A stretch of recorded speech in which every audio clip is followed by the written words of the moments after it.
Assalamualaikum warahmatullahi wabarakatuh. Selamat datang di channel Kang Selamat. Kali ini Kang Selamat akan membawakan kisah yang berjudul Jentaka Sang Roda Angkara. Cerita ini ditulis oleh Ezra Pratama.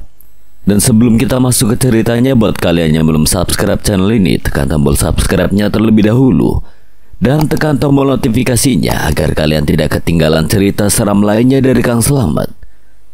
Gak usah berlama-lama lagi, langsung saja kita masuk ke ceritanya. Jentaka Sang Roda Angkara. Si pengurang dewa tanpanya gembira tetap.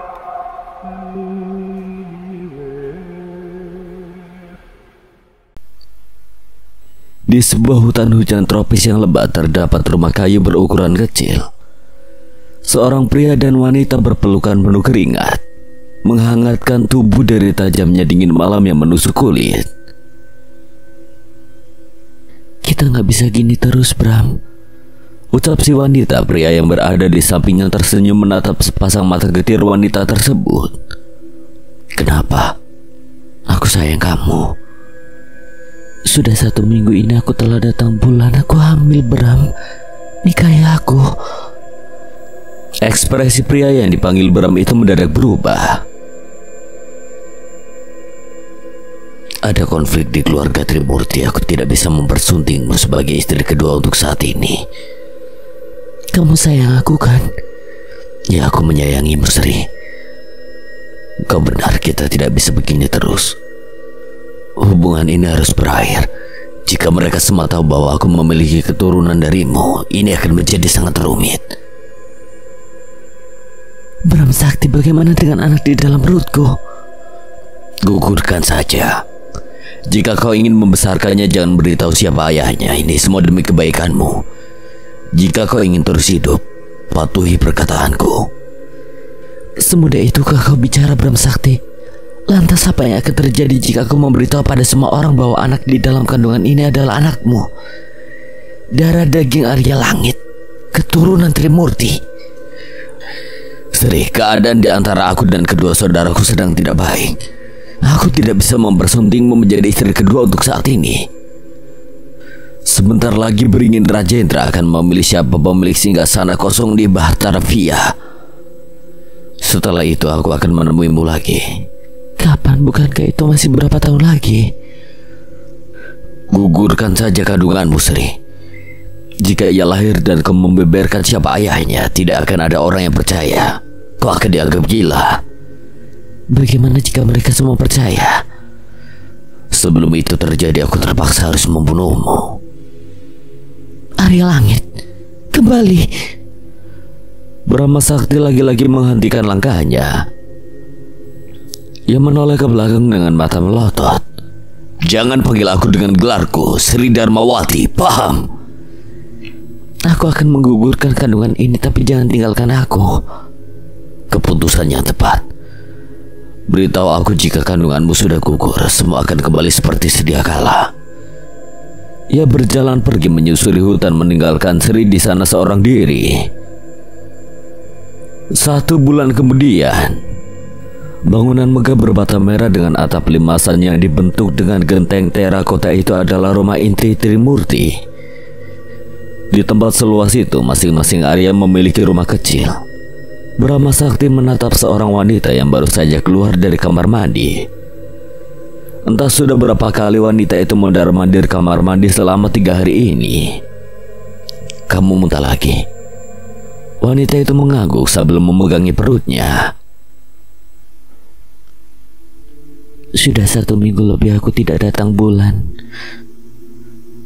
Brahma Sakti tersenyum tipis. Ia berjalan cepat ke arah wanita itu, lalu menyentuh pundaknya antusias sembari menatap kedua matanya penuh binar. Kamu hamil, Wulan? Nawang Wulan, wanita itu ikut tersenyum. Senyum di wajah Brahma Sakti semakin mekar. Ia memeluk istrinya dengan bahagia. Ramalan Kinawasena menyebutkan bahwa dari ketiga Arya Hanya ada satu yang akan memiliki keturunan, dan dialah manusia yang akan dipilih oleh Beringin Rajendra. Mas, ketika Beringin Rajendra berusia 100 tahun, kamu akan menjadi raja, Mas. Kelak anak ini akan menjadi seorang pangeran dan menjadi penerusmu untuk memimpin Baratavia.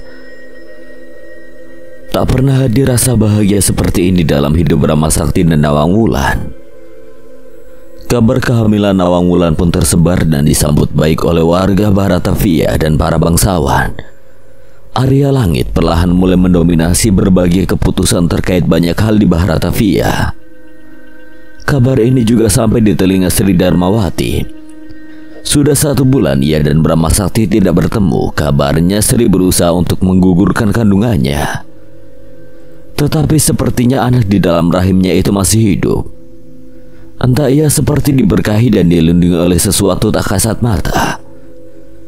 Lambat laun Sri mengalami depresi berat. Ia mengasingkan diri di dalam hutan angkara sendirian. Berbeda dengan Nawang Wulan yang bahagia dan mendapatkan nutrisi bagus untuk kandungannya, Sri justru terlihat sering melamun. Pinggiran matanya agak menghitam dan rambutnya terlihat acak-acakan. Kehamilan yang ia alami seolah merenggut separuh warasnya. Semenjak Nawang Wulan hamil, Brahma Sakti benar-benar lupa akan kehadiran kekasih bayangannya tersebut. Berharap anak itu mati di dalam kandungan, tapi nyatanya ia tidak pernah mati. Sri menganggap hal itu adalah sebuah kesialan. Kelak ketika anak itu lahir, tentunya beban hidup Sri akan bertambah dengan Arya Langit yang kini membuangnya. Dengan apa ia akan memberikan makan anaknya? Sementara untuk dirinya sendiri saja Sri kesulitan. Kehamilan di luar nikahnya pun membuat Sri terpaksa mengungsi di kabin tengah hutan angkara. Akan menjadi sebuah aib jika ia terlihat hamil tanpa diketahui siapa ayahnya. Dilema, ia pun tidak bisa jujur tentang siapa ayah dari anak di dalam kandungannya. Entah Sri akan dianggap gila atau justru Brahma Sakti akan membunuhnya. Tentu saja pria itu tidak mau jika di tengah kebahagiaannya ada isu yang membuat Nawang Wulan menjadi banyak pikiran. Mungkin karena sudah lelah berusaha menggugurkan kandungan dan selalu berujung gagal, Sri mulai berpasrah diri dengan takdirnya. 8 bulan berlalu. Sri mencengkeram tepi kasur sambil terus menahan sakit. Bayi di dalam perutnya sudah memberontak. Ia menangis dan terus berusaha mengeluarkan bayi itu perlahan. Ia dorong bayi itu tanpa bantuan siapa-siapa. Sri terus menjerit, tapi tidak seorang pun yang mendengarnya. Pucuk kepala bayi itu mulai terlihat. Sri bernapas dengan cepat. Wanita itu berusaha mendorong bayinya hingga kepalanya keluar secara perlahan. Ia pegang kepala bayi itu dan menekannya sedikit ke bawah. Pada waktu yang sama ia juga terus mendorong bayinya hingga bahu depannya keluar.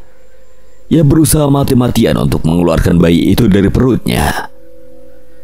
Setelah beberapa saat yang menyakitkan, Sri memeluk bayi yang kini sudah keluar utuh dan langsung menyelimutinya dengan selimut. Ia berbaring lemas, tidak ada siapapun yang akan datang. Ia berharap Brahma Sakti datang hanya untuk sekedar membantu persalinannya. Tapi itu adalah hal yang mustahil. Jangankan membantunya, selama Sri hamil sekedar menengok pun tidak. Malam itu anak yang tidak pernah diharapkan kelahirannya telah lahir. Tidak seperti bayi pada umumnya, ia terdiam tanpa tangisan. Kini sudah 5 tahun usia bayi yang Sri lahirkan seorang diri. Ia memberikan nama anak itu Jentaka. Jentaka sendiri memiliki konotasi negatif. Ia bermakna sengsara, celaka, sial. Ya, Sri menganggapnya sebagai pembawa sial. Bagaimana tidak? Semenjak ia melahirkan anak itu, Sri kerap menjadi bahan cemoohan warga Baratavia. Hidup tanpa suami bukanlah hal yang mudah di tempat itu. Sri harus membesarkan anak sial itu seorang diri dengan pandangan negatif semua orang. Jentaka sendiri pun dari kecil sudah dididik bekerja untuk membantu perekonomian Sri yang buruk. Bocah itu sering ke hutan untuk mengambil kayu bakar dan menjualnya. Tak jarang ia membantu warga yang ingin mengambil air di sungai dan berharap mendapatkan sedikit imbalan berupa uang. Sayangnya banyak warga yang menolak kebaikan bocah itu karena takut tertular sial. Begitulah kehidupan pada era tersebut. Jentaka dianggap sebagai anak pembawa sial karena tidak memiliki ayah. Sri menyembunyikan identitas Brahma Sakti rapat-rapat. Ia hanya bisa berkata bahwa ayah dari anak ini sudah mati dan juga berasal dari desa lain yang sangat jauh. Namun tidak ada yang percaya akan cerita tersebut. Jentaka! Sri berteriak memanggil nama putranya. Jentaka berlari memenuhi panggilannya tersebut.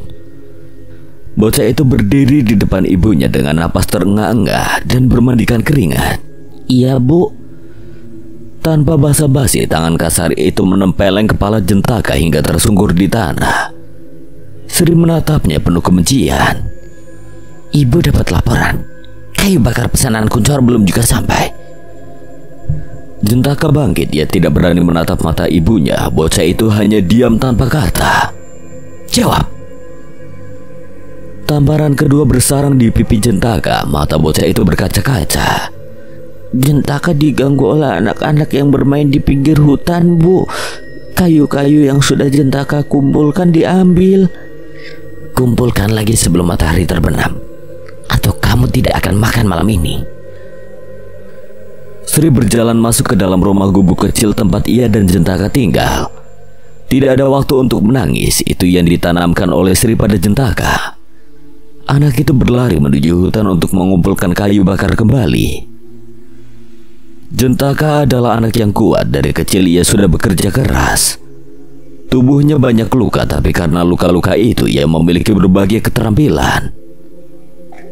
Di punggung bocah itu ada sebuah busur dan anak panah. Di pinggangnya ada sebilah belati. Benda-benda dan semua keterampilannya adalah untuk bertahan hidup. Di hutan banyak hewan buas, bahkan yang lebih parah, bisa saja Jentaka bertemu dengan 3 ras lain yang berbahaya. Di luar itu semua, Jentaka tidak pernah menyakiti orang lain meskipun ia bisa. Ketika diganggu anak-anak lain, ia selalu mengalah sebab kata ibu, jika ia melawan dan salah satu anak terluka, akan jadi masalah besar untuk dirinya dan ibunya. Jentaka tidak mau hal itu terjadi. Hari mulai sejuk, tetapi malah menambah raut was-was di wajah Jentaka. Kayu bakar yang ia temukan masih kurang, sementara hari mulai gelap. Jentaka menoleh. Ia menjatuhkan kayu-kayu yang ia peluk, lalu dengan cepat menarik busur di pundaknya dan membidik ke arah suara desis tersebut. Matanya terbelalak seiring menurunkan kembali busurnya, lantaran suara itu terdengar dari mulut seorang gadis kecil sepantarannya. Jentaka sontak menoleh menatap sekeliling. Tidak ada siapa-siapa, aku sendiri, ucap gadis itu sambil tersenyum. Bajunya kotor karena membawa kayu bakar. Ia menghampiri Jentaka dan memberikan kayu bakar itu. Ini aku bantu. Kamu tidak takut pada aku? Maafin teman-teman aku ya. Mereka mungkin nakal, tapi mereka anak-anak yang baik. Iya, tidak apa-apa. Namaku Gayatri. Gayatri Nawaningsih. Kamu siapa? Aku Jentaka. Gayatri menempelkan jari telunjuknya di bibir. Jangan beritahu siapa-siapa jika aku berbicara denganmu ya. Besok kita bertemu lagi di sini. Gadis itu berjalan pergi meninggalkan Jentaka. Jentaka memungut kayu-kayu yang ia kumpulkan, ditambah dengan yang baru saja diberikan Gayatri. Ia berjalan pulang dengan ekspresi senang selama 5 tahun hidup. Mungkin baru pertama kali ini ada anak seusianya yang mengajaknya bicara tanpa maksud jahat. Ibu, aku pulang. Jentaka masuk ke dalam rumah. Ia menghampiri Sri yang duduk menggigit daun sirih. Ini bayaran dari keluarga Kuncoro, Bu. Sri mengambil beberapa keping uang koin yang terbuat dari logam tembaga. Uang gobok namanya. Wanita itu tersenyum ketika mendapatkan uang dari hasil keringat anaknya. Sana makan dulu. Itu ada walang goreng.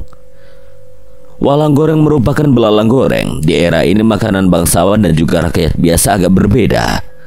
Rakyat pun terbagi dua golongan, ada yang menengah ke atas dan menengah ke bawah. Untuk yang menengah ke bawah tidak jarang mengkonsumsi serangga. Baik, Bu. Jentaka mengambil nasi dan memakannya dengan lauk belalang goreng. Bocah itu lahap sekali. Jentaka suka belalang masakan Ibu. Untungnya Jentaka bukan anak yang menye-menye dan pilih-pilih makanan. Ia cukup sadar diri dan mensyukuri apapun. Setelah makan, Jentaka membersihkan diri di sumur dekat rumah, lalu pergi tidur di kursi anyaman bambu reot di depan rumah. Di dalam hanya ada satu tempat tidur, dan itu adalah singgasana ibunya. Nyamuk-nyamuk yang terkadang mampir tidak begitu mengganggunya. Mungkin karena kelelahan mencari kayu bakar seharian, lelahnya lebih mendominasi daripada sekedar rasa gatal yang singgah. Beberapa jam berlalu. Sebelum matahari terbit, Jentaka selalu menimba sumur untuk ibunya minum dan mandi. Ia juga sering bermeditasi untuk melatih ketenangan dan kesabarannya. Tak jarang melatih keterampilan memanah. Perlahan sinar matahari membangunkan Sri dari tidurnya. Jentaka. Ia berteriak memanggil anaknya, tetapi tidak ada tanda-tanda keberadaan bocah itu. Suara gaduh menghiasi gendang telinga Sri. Jentaka lari tergopoh-gopoh ke hadapan Sri membawa seekor burung.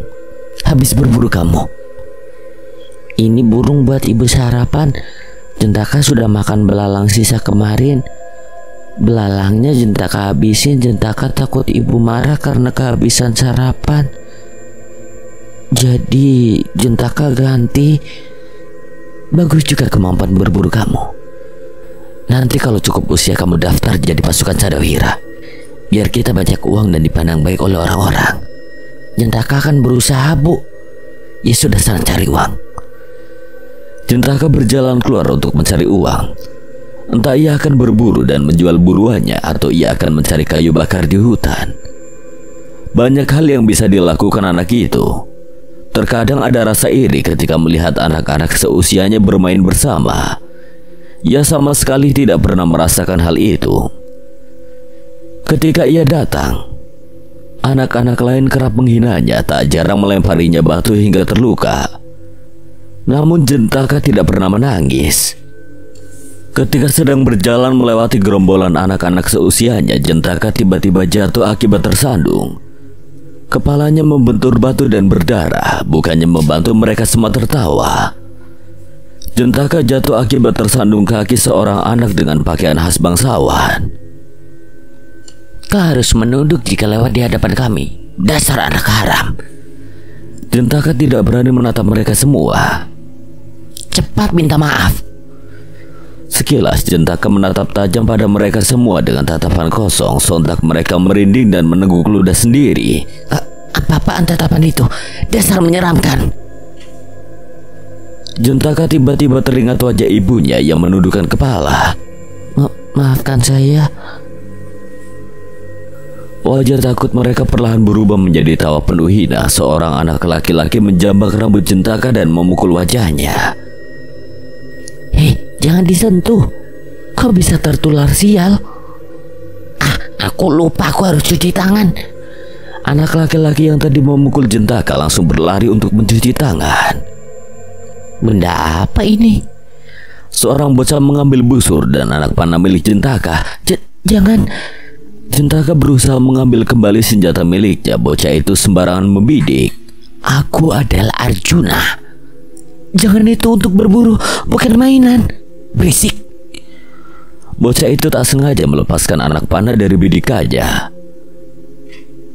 Mata panah itu bersarang pada kaki seorang pria tua yang sedang berjalan. Mereka semua melempar busur dan anak panah itu, lalu kabur menyisakan Jentaka seorang diri.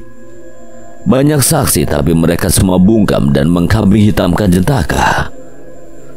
Semua tatapan itu melempar kesalahan pada anak berusia 5 tahun yang terlihat panik. Jentaka menoleh ke sekelilingnya. Bukan saya yang memanah. Seorang pria dengan persenjataan lengkap datang menghampiri Jentaka. Pria itu adalah seorang sadawira. "Siapa yang melukai pria tua di sana?" Semua tatap dan telunjuk mengarah pada Jentaka. Sadawira itu menatap arah telunjuk orang-orang di sekitarnya hingga berujung pada sosok bocah tak jauh dari depannya. Ia menatap tajam ke arah Jentaka. "Kau..." Mengelak pun percuma, ini bukan kali pertama terjadi. Jentaka dan ibunya dianggap sebagai pembawa sial. Hamil tanpa suami dan lahir tanpa ayah merupakan hal berat di tempat ini. Bukan dia. Mereka semua berbohong. Semua tatapan berpindah pada seorang anak laki-laki berpakaian hitam yang terbuat dari sutra. Rambutnya disanggul dengan kerincingan emas. Tidak semua orang berhak mengenakan pakaian sejenis itu di era ini, bahkan untuk anak-anak bangsawan yang mengolok-olok Jentaka tadi. Ia mengenakan alas kaki berupa sepatu kulit. Sadawira dan juga yang lainnya membungkukkan badan pada anak itu. Ia berjalan menghampiri Jentaka dan menatap bocah lusuh itu dari ujung rambut hingga ujung kepala. Bukan bocah tengik ini yang memanah kakek itu. Dia mana mungkin bisa memanah.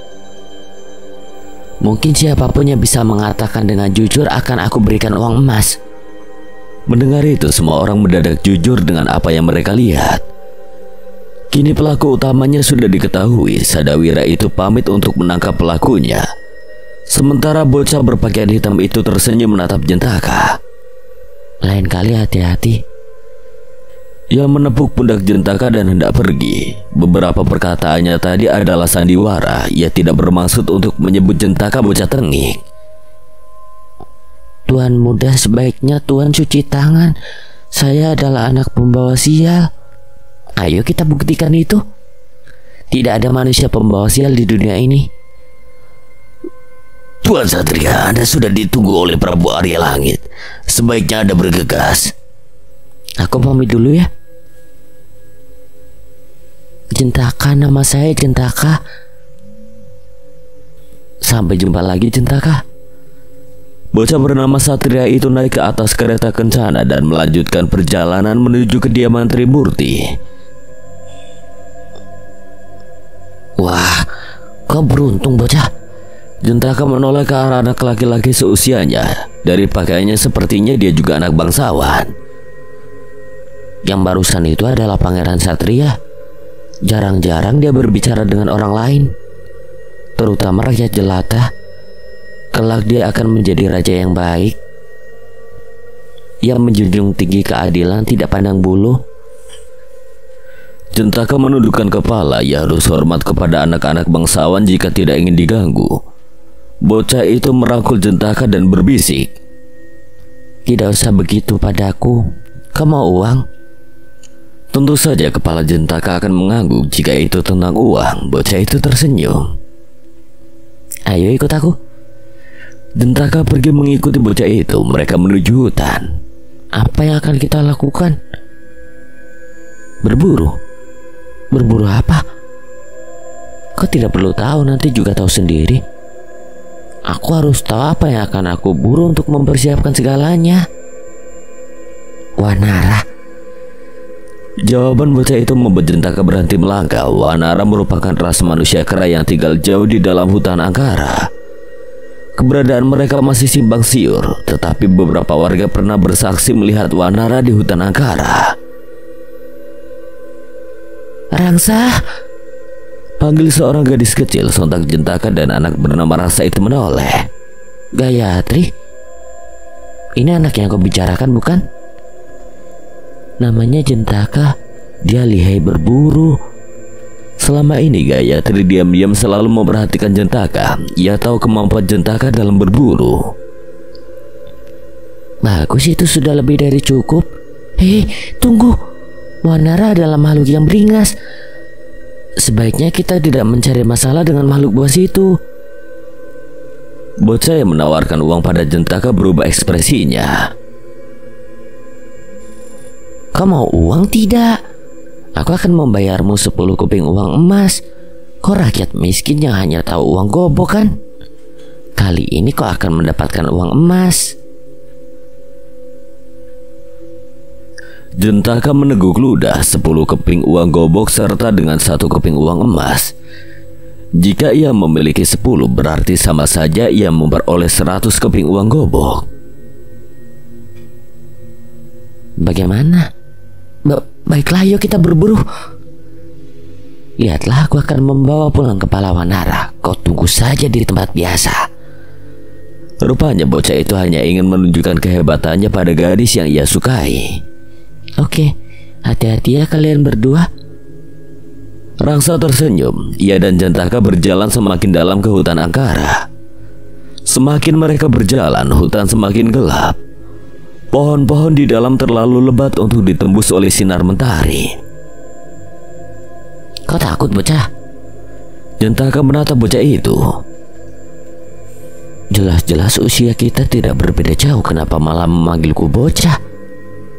Berhenti. Gumam rasa lirih yang menghentikan langkah Jentaka dengan tangannya. Matanya menatap ke samping kanan, telinganya fokus mendengarkan. Ada apa? Bidik ke arah kanan. Aku tidak melihat apa-apa. Ikuti perintahku, bidik. Jentaka tidak ambil pusing yang membidik ke arah yang dimaksud oleh Rangsa. Tahan. Jangan lepas sebelum aku bilang lepas. Jentaka mulai berkeringat, perasaannya sungguh tidak enak. Dari arah kanan, angin kencang berhembus menerpa kulit mereka. Lepas. Jentaka melepas anak panahnya. Sekelibat bayangan melesat ke arah mereka. Bayangan itu menghindari anak panah Jentaka yang akurat. Sial.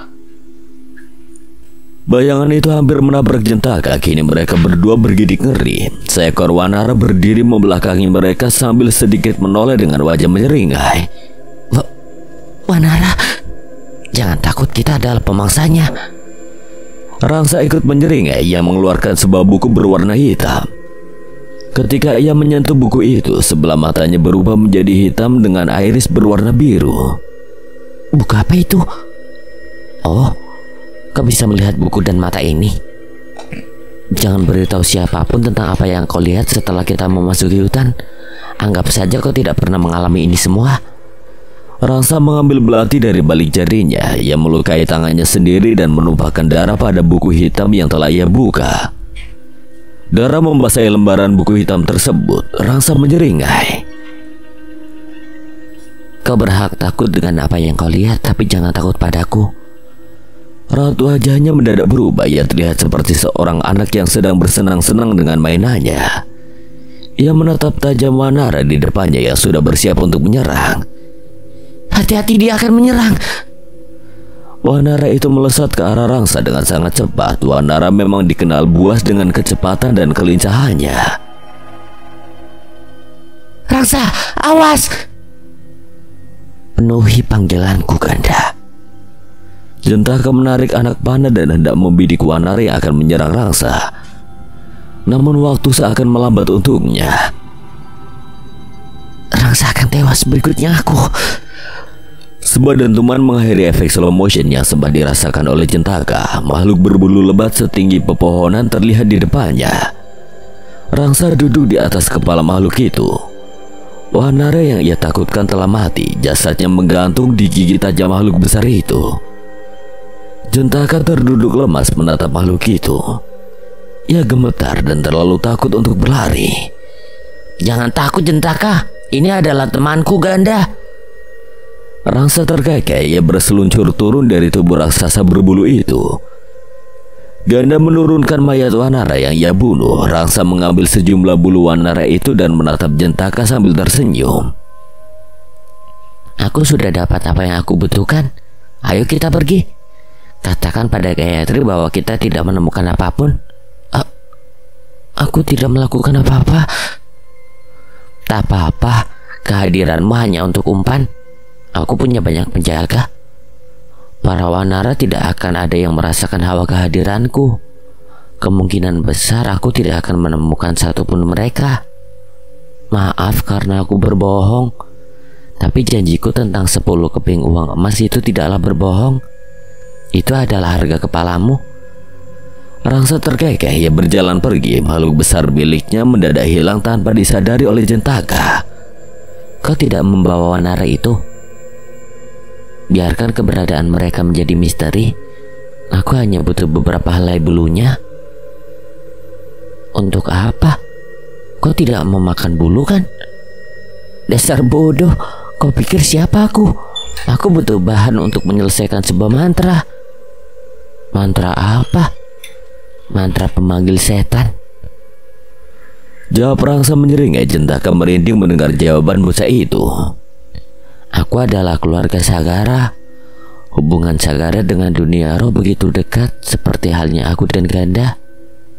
Maaf, perkenalkan kembali, namaku Rangsa Sagara.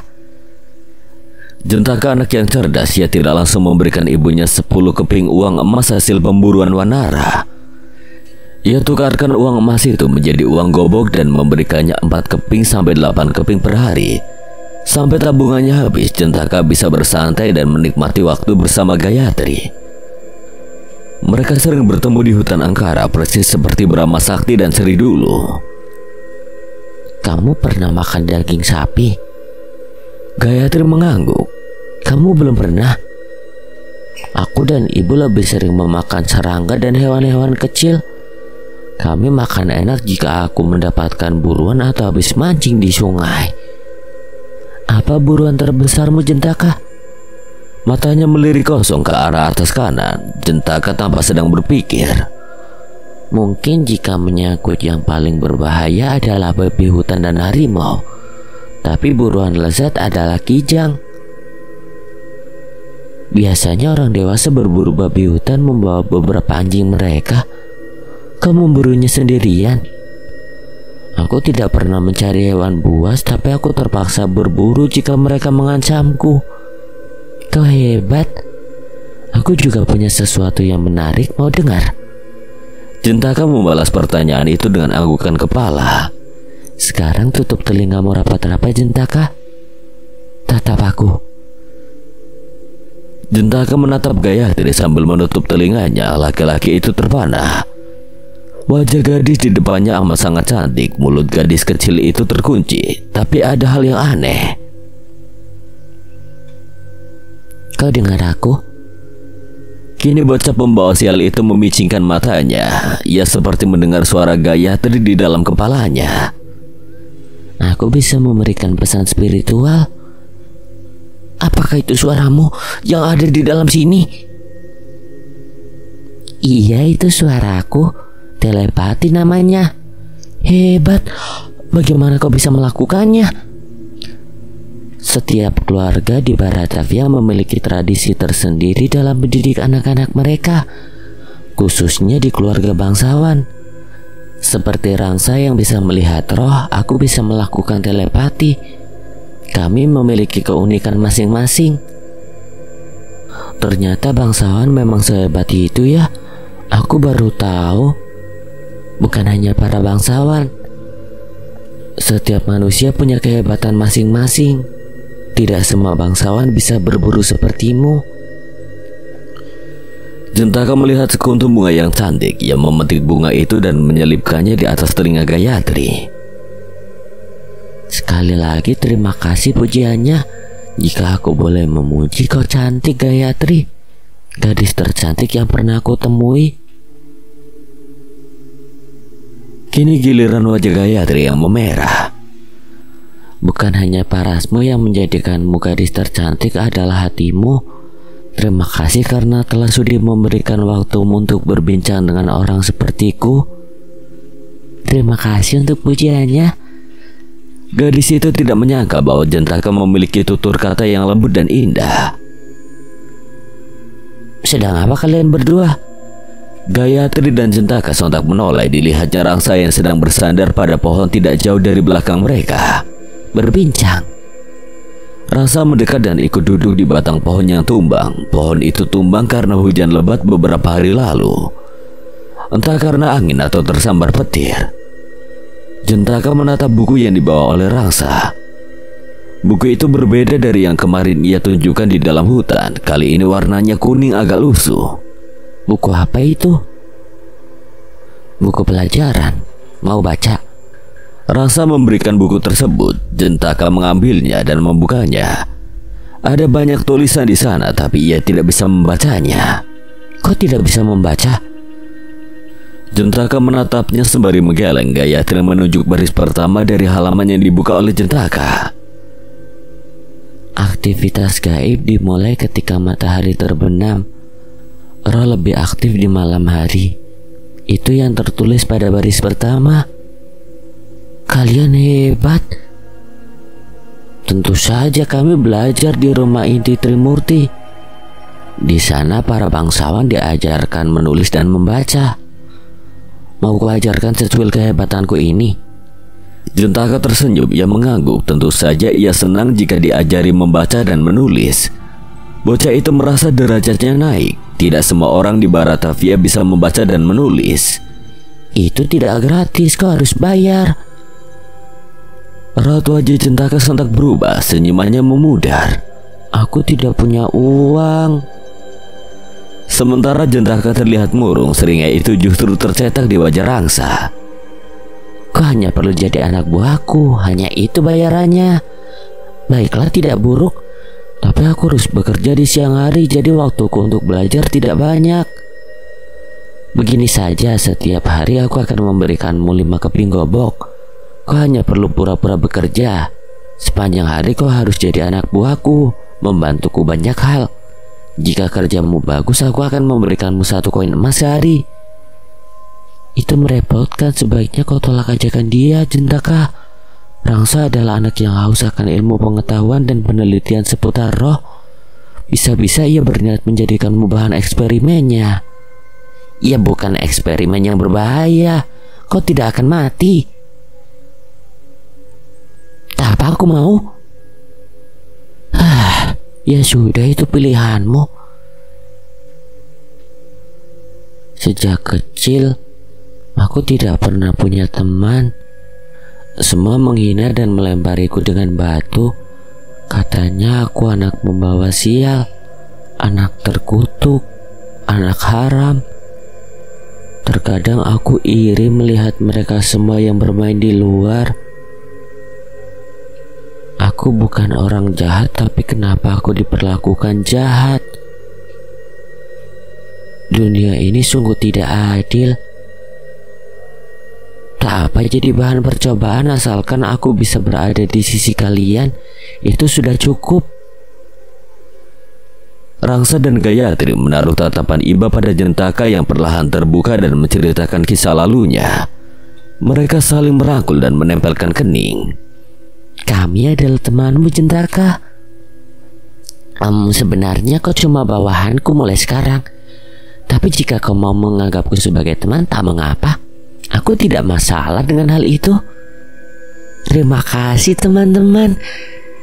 Jentaka terlihat senang hari ini. Gayatri dan Rangsa tertawa, tapi Jentaka tidak. Banyak pembicaraan lucu ketika Rangsa hadir. Anak itu memang memberikan warna yang berbeda dengan segala celotehnya. Namun Jentaka tidak pernah sedikit pun tertawa. Pada satu titik Rangsa menatap Jentaka. Hei, tertawalah cecunguk. Apa kau pikir semua guyonanku membosankan? Bagaimana caranya? Gayatri dan Rangsa saling bersitatap, kemudian bersama menatap Jentaka. Ya tertawa. Hahaha, begitu. Hahaha. Jentaka mengikuti logat Rangsa tetapi dengan ekspresi datar. Bukan. Ibu tidak pernah mengajarkannya. Lain kali aku akan coba. Jentaka, ketika ada hal yang lucu, menyenangkan dan membuatmu bahagia, terkadang senyum tidak akan cukup untuk menampung itu semua dan pecah menjadi gelak tawa. Itu bukan hal yang bisa diajarkan. Hanya kau sendiri yang berhak menentukan kebahagiaanmu. Tertawa, menangis, dan marah adalah cara manusia mengekspresikan dirinya dalam merespon sesuatu perihal perasaannya. Jentaka hanya bisa tersenyum. Ia bahagia tapi belum cukup untuk membuatnya tertawa. Entah sejak kecil bocah itu sama sekali belum pernah tertawa. Terima kasih penjelasannya Gayatri. Aku akan ingat. Lain kali aku akan menunjukkan tawaku pada kalian. Dasar aneh. Tak terasa dimulai sore, seperginya Gayatri dan Rangsa. Jentaka berlari untuk mencari keringat. Ia harus terlihat lelah di hadapan ibu. Setelah itu ia pulang dan memberikan beberapa keping uang gobok kepada ibunya. Jentaka berjalan pulang. Ia baru saja selesai membersihkan diri di sumur. Semakin dekat dengan rumahnya, suara bentakan itu semakin keras. Suara itu berasal dari rumahnya. Ibu. Anak berusia 5 tahun itu berlari secepat yang ia bisa. Besok saya akan usahakan. Kau itu hidup di Baratavia. Kau aman dari serangan Wanara, Garuda, dan Denawa karena perlindungan dari ketiga turunan Trimurti yang sakti. Sudah kewajiban penduduk untuk membayar upeti untuk keamanan dan ketertiban. Dasar jalang. Pria berkumis itu mendorong Sri hingga terjatuh. Beraninya kau melukai ibuku. Jentaka membidik penagih upeti itu dengan panah miliknya. Ibunya memang kejam, tetapi Jentaka sayang ibunya. Pria itu menatap Jentaka dengan sorot mata yang tajam. Buah tidak jauh dari pohonnya. Jentaka. Tangan Jentaka gemetar. Tidak ada yang membuatnya takut selain suara lantang ibunya. Turunkan busurmu. Baik, Bu. Penagih upeti itu menggerakkan sedikit kepalanya. Beri pelajaran bocah itu. 2 orang sadawira yang mendampinginya menghajar Jentaka, memukuli perut bocah itu hingga memuntahkan makan malamnya beberapa waktu lalu. Aku tidak bisa menunggu lama. Kau harus membayar upeti seperti yang lainnya. 5 uang koin emas berserakan di kaki si penagih upeti. Jentaka melemparnya. Ambil itu dan pergi dari rumah kami. Ucap Jentaka dengan tatapan kosong. Sorot matanya membuat pria penagih upeti dan sadawira yang mengawalnya merinding. Pria itu berjalan ke arah Jentaka dan menghajar wajah anak itu hingga terkapar di tanah rumahnya. Ambil uang itu, kita pergi. Pria berkumis berjalan keluar. Seorang sadawira memungut uang koin emas yang dilempar Jentaka dan pergi dari gubuk reot milik Sri. Dari mana uang koin emas itu? Kamu curi? Tidak, Bu. Jujur, dari mana? Berburu, Bu. Jentaka membantu seorang bangsawan berburu Wanara di dalam hutan. Wanara? Maafkan Jentaka, Bu. Jentaka melanggar perintah ibu untuk tidak masuk terlalu jauh ke hutan Angkara. Sebuah tamparan mendarat di wajah bocah itu. Dari sekian banyak lukanya malam ini, tamparan ibunya adalah yang paling menyakitkan. Sri menatapnya penuh murka. Jangan pernah lakukan itu lagi. Jika kau mati, aku jadi repot mencari uang sendirian. Waktu cepat berlalu. Persahabatan Jentaka, Rangsa, dan juga Gayatri semakin erat. Mungkin Baratavia membenci Jentaka, tapi tidak dengan 2 orang temannya. Kini bocah itu telah menjadi remaja. Ia pandai membaca dan menulis. Kemampuan berburunya juga semakin membaik dari segi kecepatan dan kekuatan. Jentaka cukup senang bermain dengan Rangsa karena mendapatkan banyak uang, tetapi derajat Rangsa menurun karena terus bersama Jentaka.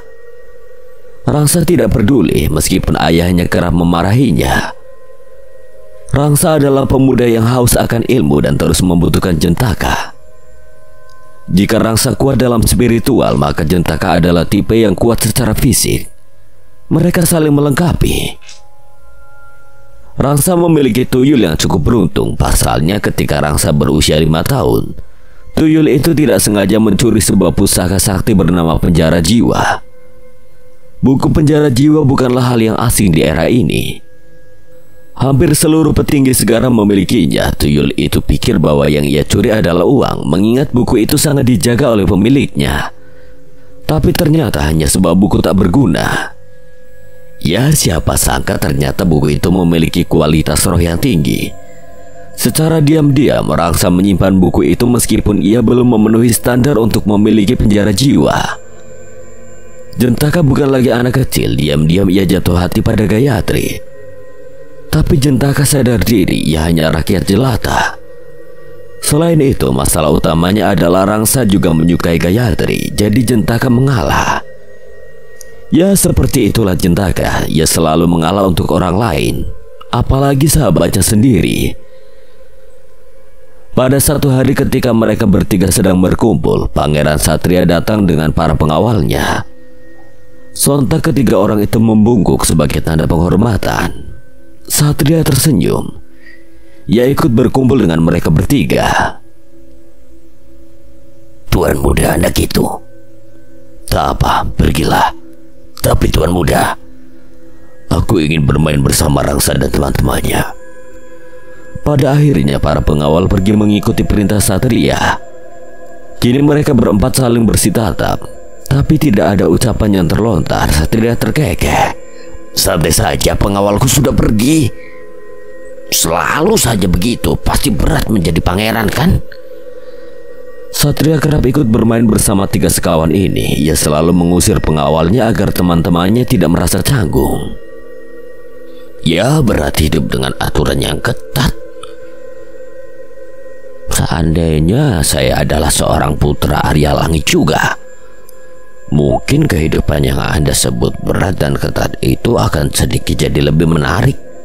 Sebab setidaknya kita akan selalu bersama.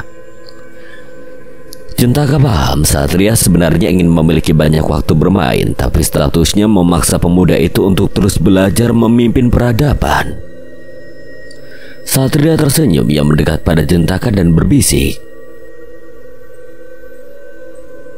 Seandainya kau adalah putra Arya Langit sepertiku, kau tidak akan memanggilku Satria ataupun Tuan Muda. Maaf Tuan Muda, saya hanya bercanda. Ya aku tahu, namun seandainya begitu, aku yakin di dalam istana akan terasa jauh lebih menyenangkan.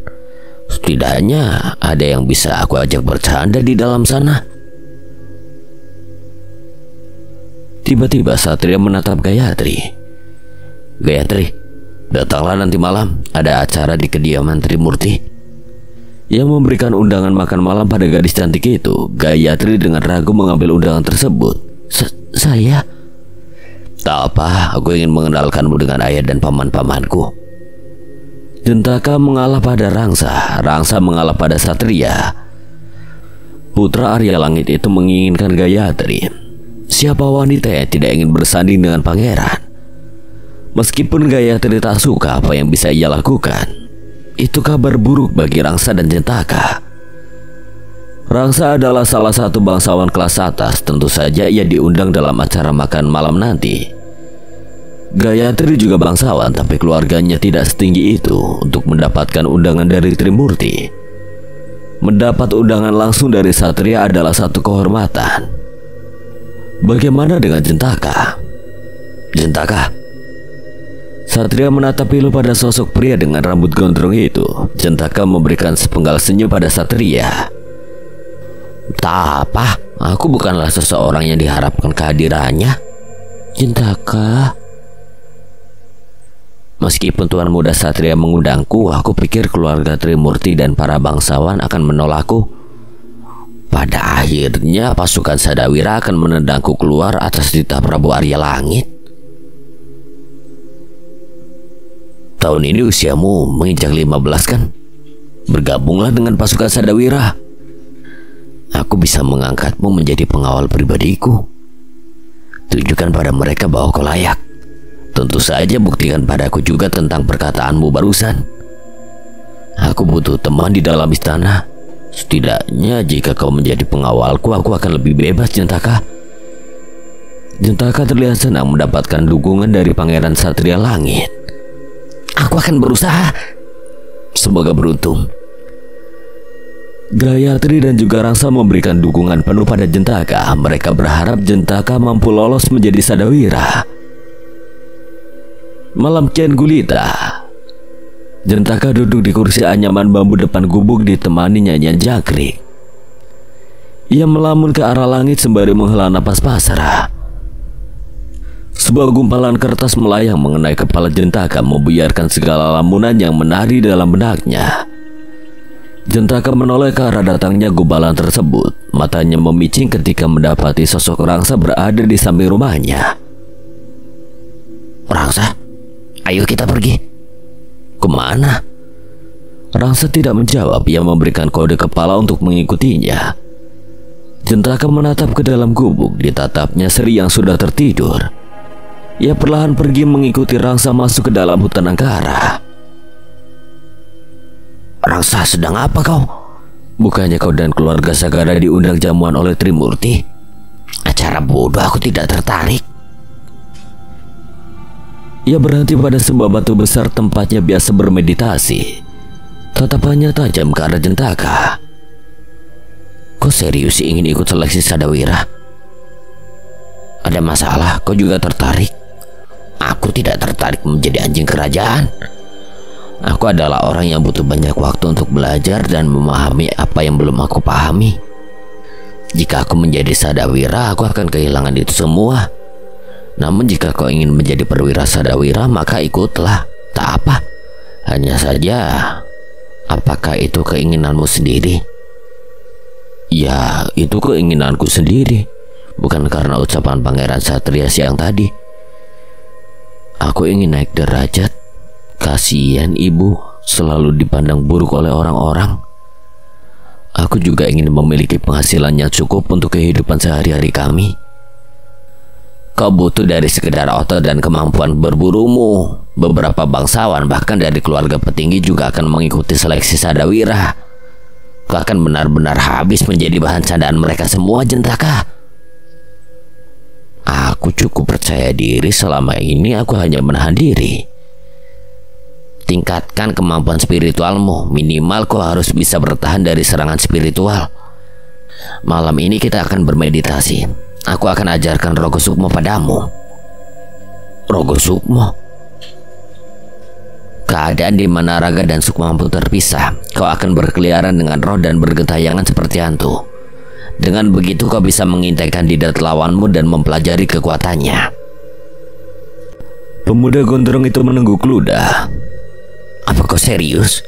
Jangan-jangan kau ingin membunuhku karena aku berniat mengikuti seleksi Sadawira dan berhenti jadi bawahanmu, lalu menangkap rohku ke dalam penjara jiwa. Dasar bodoh, aku tidak butuh prajurit lemah. Aku tidak bisa membantu banyak, tapi aku harap ini bisa sedikit membantu. Duduklah, kita akan mulai dari bermeditasi. Malam ini mereka berdua sibuk bermeditasi. Hari berganti. Rangsa mengajarkannya cara untuk melakukan Rogo Sukmo setiap malam. Pada pagi harinya Jentaka diberikan buku dasar-dasar Atma dan cara menggunakan Atma. Rangsa benar-benar melatihnya secara spiritual sekarang. Lohia, Martawangsa, Maheswara, Gardamewa. Mereka tergolong lihai menggunakan Atma. Jika mereka lawanmu, itu akan menjadi mimpi buruk. Namun jika lawanmu adalah Saksana, Wijaya Kusuma, atau orang lain, mungkin kau masih punya harapan menang. Setidaknya mereka bertempur secara fisik. Aku akan berusaha. Hari demi hari berlalu. Jentaka perlahan mampu menggunakan Atma meskipun hanya sebatas untuk pertahanan diri. Ia juga mampu melakukan Rogo Sukmo dan tidak jarang berkeliaran di malam hari untuk melihat keadaan Baratavia di malam hari. Hanya saja Rangsa bilang agar tidak terlalu jauh berkeliaran dengan wujud roh. Karena Jentaka baru menguasai ilmu itu, takutnya ada eksistensi lain yang diam-diam mengambil raganya. Esok malam akan ada pesta dalam rangka menyambut malam 1 Suro. Selama siangnya, seleksi Sadawira akan berlangsung. Jentaka sudah mempersiapkan fisik dan mentalnya. Bu, Jentaka pergi dulu. Doakan Jentaka. Iya, semoga beruntung. Ibu berharap kau lolos menjadi pasukan Sadawira. Jentaka melanjutkan langkahnya. Di tengah jalan Rangsa tiba-tiba muncul. Ia menepuk pundak Jentaka. Semoga berhasil, kawan. Ya, terima kasih, kawan. Pemuda itu sibuk menoleh berharap Gayatri hadir untuk mendukungnya, tapi sayangnya tidak ia temukan keberadaan gadis itu. Bergegaslah. Jentaka mengangguk. Ia berjalan ke tengah alun-alun dan mendaftar sebagai Sadawira. Beberapa ujian fisik dilakukan dan Jentaka berhasil lolos dari semua itu. Ujian baca tulis pun ia lalui tanpa hambatan, begitu juga dengan ujian spiritualnya. Jentaka lolos hingga babak bertarung. Satu persatu peserta yang lolos pun diadu untuk mencari 10 petarung terkuat. Siapapun yang kalah akan gugur dari ujian ini. Jumlah peserta masih banyak, perjalanan Jentaka masih panjang. Ia kalahkan setiap orang yang menjadi lawannya. Tidak ada yang menduga bahwa anak pembawa sial ini memiliki potensi yang tinggi. Rangsa pun menyadari hal itu sejak dulu. Jentaka adalah manusia yang mudah mempelajari sesuatu. Ia lihai melakukan apapun yang dilihatnya. Rangsa, bagaimana Jentaka? Tanya Gayatri yang tiba-tiba muncul di alun-alun. Yang menatap para peserta seleksi ujian masuk Sadawira yang berjalan keluar alun-alun dengan wajah murung. Mereka adalah orang-orang yang gagal dalam tahap seleksi pertarungan. Belum dipanggil di babak ini, paling sebentar lagi. Jentaka melawan Kara, tutur seorang pria yang menjadi wasit pertarungan 1 lawan 1 itu. Gayatri dan Rangsa saling beradu tatap. Kara Wijaya Kusuma. Ya, orang itu. Hanya ada satu manusia yang bernama Kara di sini. Wijaya Kusuma memang cukup berbahaya, mengingat mereka adalah pembunuh bayaran kelas atas. Tapi dalam pertarungan terang-terangan seperti ini, tentu akan menjadi keunggulan bagi Jentaka. Peluang Jentaka untuk menang lebih tinggi. Hanya saja Kara itu. Di sisi lain, Jentaka maju bersama dengan pemuda bernama Kara. Sorot mata pemuda itu terlihat dingin dengan rambut dikuncir kuda, tubuhnya kurus dan tinggi. Mungkin Jentaka hanya setinggi bahunya. Ia tersenyum dengan wajah malas.